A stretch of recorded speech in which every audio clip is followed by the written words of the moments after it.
if there's a niche that I'm thinking about going into, here's what I would do is I would go to, so do you have an example one?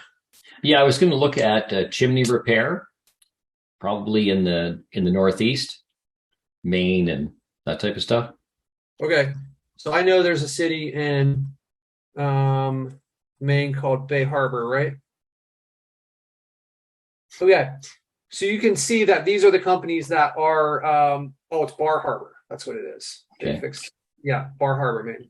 So, so these are the sites that are coming up. And if we think about this from, I'm going to just do something here. Imagine that this was a heat map, right? Mm-hmm. And this is the whole city of Bar Harbor over here. And I've done this. I've done my search and I said chimney repair, Bar Harbor, Maine. Uh-huh. These results right here are only 1 point on the grid, right? Maybe it's what's ranking up here. Right. We don't know what the rest of this grid looks like. This is just what is the random spot that Google chose to bring us back results from this. Mm-hmm. So like what we need the heat map for is we need the heat map to tell us like who's ranking best across the whole, not at this one like little tiny spot that they chose, right? So I need a way into the heat map when I'm doing my due diligence. And what I mean by that is I want to, hold on one second. I'm going to go to google.com/maps and I'm going to do a search for this company here, this Hancock. You can see I've done a search for Hancock chimney sweep and service. And then I'm going to click on search here. Mm-hmm. And all right, let's do it this way. I'll do chimney repair, Bar Harbor, Maine. See what comes back. We've got to have a starting spot to get in there, right? There's this company here. This is who I was looking for, Hancock. So if I go in here and I click on these guys and I get this share link, so this is going to give me a way into the heat map. I don't really necessarily care how they're ranking, but what I want to know is like who is in this market. I need one person in the market so that I can like run the heat map, right? Yeah. So now I come over here and I'll go inside and I'll do my search on map URL with this chimney repair. I always do my default is the 1 mile with the 13 by 13. And then sometimes depending on it, I will kind of change it around a little bit. Okay. We'll pretend that we've already run one for this, like, we'll say this company, this Ace Roofing, same philosophy here. You would just be applying. I'm not sure what's going on with that, not showing the grid for me there. But basically what you're going to want to do, Randy, is you want to find out who the top person in town is. And then that's where our due diligence is going to start, right? So I've run my search. I got my company to get in, and I can see now by the averages. So we're sorting by the best average score. So the best company for this search term is this Big Texas Roofing and Solar, right? So they're first. They have an average of 10.86. So they have the smallest average, right? If we were to add all these up and divide by the number of points, their average score is 10.86. These guys are 11.82. So when I go to do my due diligence, I can just click on these guys. And now I know that I'm like, this is who set the bar at the top, right? This Big Texas Roofing. They're the best for this search term. And maybe what I want to do is I want to get a collection of search terms and, look at those and find out if Big Texas is showing up first for a number of, then I can say like with confidence that they're the best in town. And one of the first things I'm going to look at is 77 reviews. Can I find a niche where, like on the Hancock chimney, they had 160 reviews or something, right? So can I find a niche where the person who's crushing it, who's first in the maps, doesn't have a lot of reviews? They're first, but the bar hasn't been set high by them. So if I'm going to beat these guys, and I've got like a list of like 10 or 15 things I really want to beat them in, one of them is going to be reviews, and they've got 77. So if I'm going to beat them, I need 78.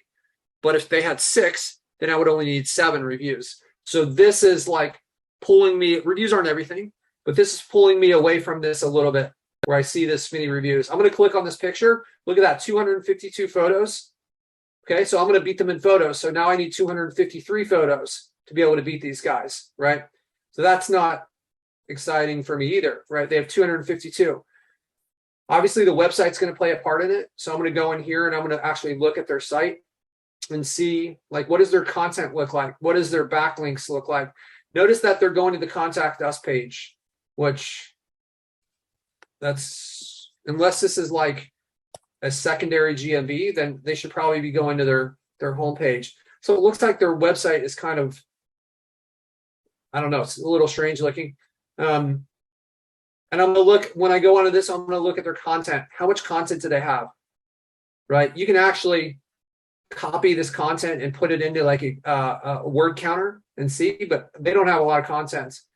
And I've talked about this this tool a number of times, this Majestic tool, right, where you can get information on their backlinks through this tool. So this tool, Majestic backlink tool, is free.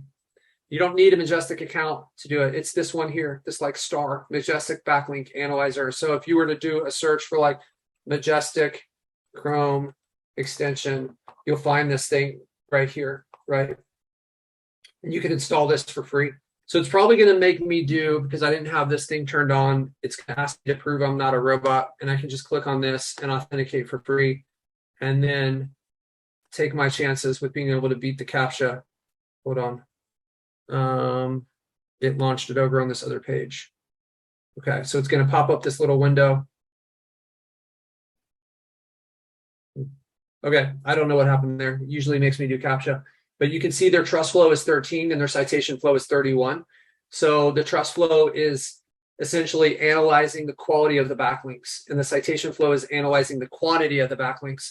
So if these have a 1-to-1 ratio, then that means that almost all their links are going to be strong, because they're only like citation flow is going to move up because a backlink is added, and trust flow is going to move up because it was a good backlink, right? So this isn't super tough, like 1331. Like that's not like a big thing to overcome, but it's like, I think you'll find a lot of local sites that will be under 7, like for trust flow. So I think that from just like quickly from a quick glance at looking at their site and their metrics, they don't have a ton of content on their homepage. They don't have a ton of strong backlinks. They do have some strong GMB stuff. When we did our due diligence to find out how they were ranking, we were looking at their GMB, so it makes sense that they're doing better for GMB stuff. You can see that they have somewhere around 91 pages. This is called a site command. So I did a site command, and we can look from here. I'll go through and look and see what they're trying to optimize on by looking at these to see how optimal are they. So they've got roofing and solar tile installation. They're mentioning the city a few times, right? So if these are not optimized well, they're like, these are not awful, then that would be another opportunity for me to like beat them. And I could also kind of pay attention to how many pages they have to see, okay, if I'm going to beat them in everything and they've got 91 pages, then I need 92 pages. So I pay attention to that stuff when I'm deciding to go into it. I also will look at their domain and their GMB name, right? So do they have the words that I want to rank for as a part of their name? So like, not really for this case. Like if I was in this niche, big Texas roofing and solar, like maybe roofing is one of the words, but I would probably have like a more dialed in keyword